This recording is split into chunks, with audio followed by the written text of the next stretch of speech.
estais no céu, santificado seja o vosso nome.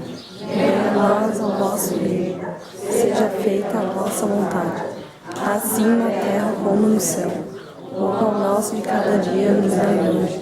Perdoai as nossas ofensas, assim como nós perdoamos a quem nos tem ofendido. Não deixeis cair em tentação, mas livrai-nos do mal. Amém. Peçamos ao Senhor que a sua paz se faça presente em nossos lares, transformando o nosso modo de viver e encarar os desafios que atentam contra a unidade. Vamos juntos rezar pela paz. Senhor Jesus Cristo, disseste ao vosso apóstolo: eu vos deixo a paz, eu vos dou a minha paz. Não olheis os vossos pecados, mas a fé que anima a vossa igreja. Dai segundo o vosso desejo, a vossa vontade. Vós que sois Deus, Pai e o Espírito Santo. Amém. A paz do Senhor esteja sempre convosco. O amor de Deus. Em Jesus, que nos tornou todos irmãos e irmãs com sua cruz, vamos nos saudar, um sinal de reconciliação e paz.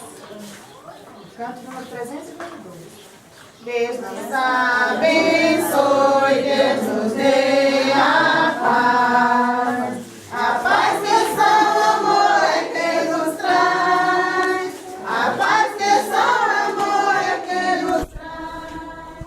Deus nos abençoe, Deus nos dê a paz. A paz que só o amor é quem nos traz.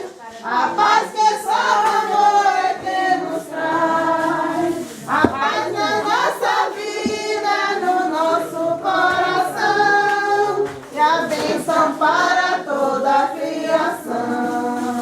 A paz na nossa vida, no nosso coração, e a bênção para toda a criação. Deus nos abençoe.